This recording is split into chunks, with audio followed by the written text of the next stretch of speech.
News paper updates మార్చి మొదటి వారంలో group 1 ఫలితాలు ఆ వెంటనే గ్రూప్ 2, 3 కూడా మొత్తం 2734 పోస్టులకు 5,51,247 మంది పోటీ. గ్రూప్ 1లో ఒక్కో పోస్టుకు 37 మంది పోటీ. గ్రూప్ 2లో 1:329, గ్రూప్ 3లో 1:196. ఇది ఈరోజు పేపర్లో వచ్చిన అప్డేట్. అయితే ఇక్కడ చూస్తే గ్రూప్ 1, 2, 3 పరీక్షల ఫలితాల విడుదలకు Telangana public service commission TGPSC సిద్ధమైంది. లక్షల మంది నిరుద్యోగులు ఎప్పుడెప్పుడా అని ఎదురు చూస్తున్న ఫలితాలను మరో 2 వారాల్లో ప్రకటించేందుకు చేస్తున్న కసరత్తు తుది దశకు చేరుకుంది. మార్చి మొదటి వారంలో గ్రూప్ 1 మెయిన్స్ జనరల్ ర్యాంకింగ్ జాబితాను ప్రకటించి ఆ తర్వాత గ్రూప్ 2 ఆ పైన గ్రూప్ 3 ఫలితాలను విడుదల చేయాలని TGPSC నిర్ణయించింది.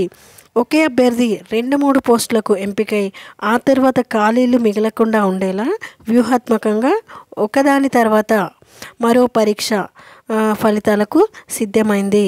అత్యంత విశ్వసనీయమైన సమాచారం మేరకు మార్చి మొదటి వారంలో గ్రూప్ 1 ఫలితాలను ప్రకటిస్తారు. ఆ తర్వాత గ్రూప్ 2, గ్రూప్ 3 ఫలితాలను విడుదలవుతాయి.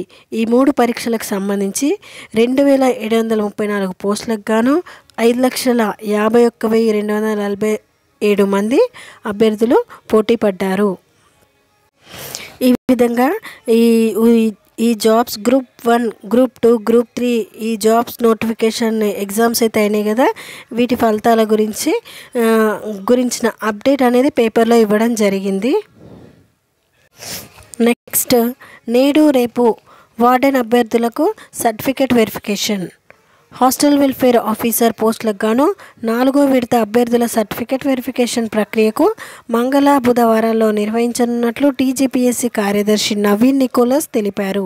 ఈ మేరకు ఆయన ఒక ప్రకటన రిలీజ్ చేశారు. ఈ నెల 18, 19 తేదీల్లో ఉదయం 10:30 నుంచి సాయంత్రం 5 గంటల వరకు నాంపల్లిలోని తెలంగాణ పబ్లిక్ సర్వీస్ కమిషన్లో ఆఫీస్లో వెరిఫికేషన్ ఉంటుందని చెప్పారు. నెక్స్ట్ అప్డేట్ వచ్చేసి త్వరలో SC వర్గీకరణ చట్టం.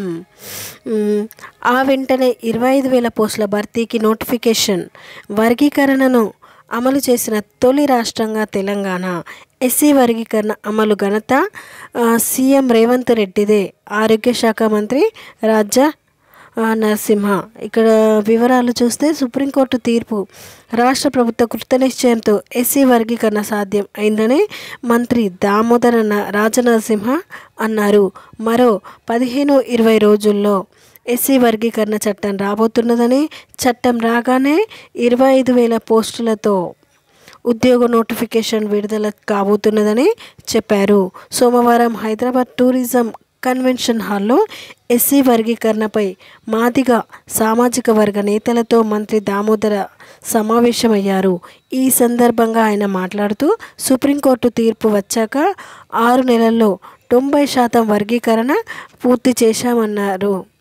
వర్గీకరణ చేసే వరకు నోటిఫికేషన్లు ఇవ్వమని సీఎం చెప్పారని, ఇచ్చిన మాటకు కట్టుబడి కొత్త నోటిఫికేషన్లు ఇవ్వలేదని చెప్పడం జరిగింది. ఇలాంటి మరిన్ని అప్డేట్స్ రోజు న్యూస్ పేపర్ అప్డేట్ కోసం లైక్ చేయండి, షేర్ చేయండి అండ్ సబ్స్క్రైబ్ చేయండి.